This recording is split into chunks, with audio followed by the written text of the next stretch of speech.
This Civic Media podcast is sponsored by UW Organ and Tissue Donation. Organ donations are desperately needed, and now is the right time to become an organ donor. Talk to your family. Get the dot. Save lives. Go to heroicdeed.com.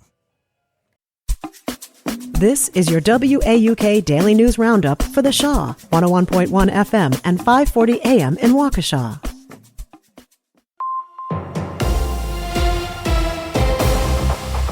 For 540 WAUK News, I'm Stuart J. Waddles.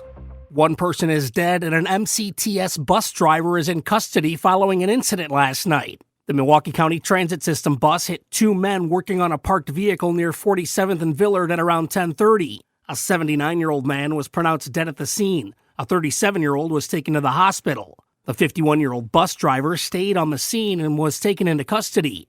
Police say the case is under review by the Milwaukee County District Attorney's Office.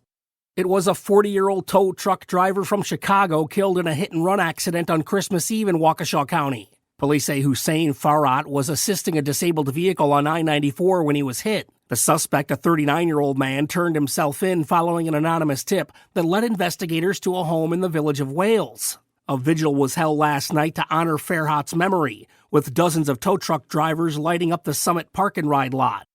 Governor Evers is remembering the former state senator from the area that helped create the Brewers ballpark. George Petak, the former state senator whose vote kept Major League Baseball in Wisconsin, passed away at 75 after a battle with brain cancer. Petak's vote in 1995 reversed his initial stance and led to a recall from office in 1996. Governor Tony Evers praised Petak's legacy of service and integrity. Details about a memorial are pending.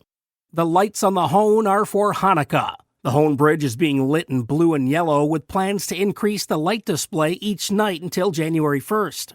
And that's news on 540 WAUK. I'm Stuart J. Waddles. Bucks basketball tonight. Hi, I'm Mike Clemens with sports. It's the Bucks and the Brooklyn Nets tonight at Fiserv Forum. Chris Middleton making progress, scoring 21 points in their win over the Bulls as he comes back from ankle surgery. Doc Rivers. It's just going to take them time. These minutes have been fantastic for them. To keep them under 25 in the last two games when we have Dame and Giannis out and still keep Chris under 25, that's huge for us. NFL, the Packers getting ready to play the Vikings Sunday in Minnesota. Wide receiver Christian Watson talked about that bruised knee injury he suffered Monday night on a 14-yard end run against the Saints. It was just an awkward fall. I went to the ground and then the DB just kind of fell into my legs and just kind of felt something with the knee. I mean, it definitely hurt right away, but it felt like it was good enough to go back in, so I went back in and it was feeling all right, but it just kind of was just lingering a little bit, and I just couldn't play the type of football I wanted to play, so just had to shut it down. That's the Packers' Christian Watson. With sports, I'm Mike Clemens. On your entertainment beat, I'm Pete Schwaba. Most of the big Christmas releases opened on Christmas Day, but if you're looking for some offbeat entertainment at the theater this weekend, there are a couple films that have nothing to do with Christmas cheer. Opening in limited release are 2073, a futuristic mystery thriller shot documentary style, which actually looks kind of cool if you're not completely tired of the whole post-apocalyptic theme in movies. Another film opening in limited release is, brace yourself, Bloody Axe Wound. The film is a horror comedy about a girl who finds out the family business is selling recordings of people being killed. The family name? Blade Cut. As you might expect, the film is rated R.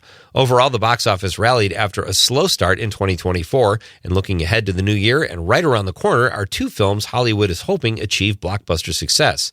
Opening in January are Wolfman and Captain America: Brave New World. If you're looking for things to do between Christmas and New Year's, there is lots to see in the theaters at the moment. If you're looking for a well-reviewed musical biopic where the lead character is a monkey, the film Better Man might be for you. It tells the story of the meteoric rise of British pop sensation and former boy band member Rob Williams and his fall from grace.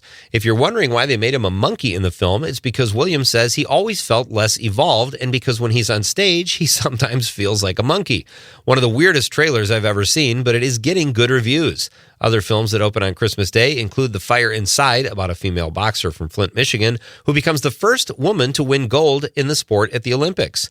Great reviews. The Bob Dylan biopic, A Complete Unknown, starring Timothy Chalamet, is currently in theaters and is also incredibly well-reviewed and is getting Oscar buzz. Let's go to the movies. The Golden Globe Awards are just around the corner. The award show does not anticipate as much controversy as last year when host Joe Coy offended some of the attendees and writers. This year, comedian Nikki Glaser has been selected to host and will fly solo, making her the first woman to host a show alone. If you like watching celebrities squirm, you might want to check out the broadcast because Glaser told People magazine she received advice from Ricky Gervais and intends to be edgy with the A-listers. The Golden Globe Awards will be broadcast January 5th. A fun tradition on Saturday Night Live has been the Christmas joke swap on Weekend Update for co-hosts Michael Shea and Colin Jost, where they write jokes the other has to perform. Kind of cute, especially when one of them is married to Scarlett Johansson. Jost ripped on his own wife thanks to the jokes written by his co-host while she watched in the wings from backstage and cracked up. Very funny and worth a Google. For more showbiz fun, tune in to Nightlight with me, Pete Schwaba, weeknights from 6 to 8 p.m. on the Civic Media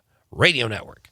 It is going to be foggy and drizzly again today, but it is going to be warmer. Our high right around 42 this afternoon. Tonight, 39 with light rain. Tomorrow, cloudy with scattered light rain and even warmer with a high near 45. I'm meteorologist Sean Cable. Outside now, it's 33. That's your WAUK Daily News Roundup from Civic Media. Subscribe to this podcast on Spotify, Apple, or wherever you find your podcasts. Find more news at WAUKradio.com. The national news cycle never stops, but it can be hard to find news about your local community. Civic Media is dedicated to providing quality local and state news coverage across Wisconsin. With the Civic Media app, you can get notifications about local stories that matter to you and your community. Find the free Civic Media app in your phone's app store and choose notifications from the menu to tell us what kind of news you want to hear about.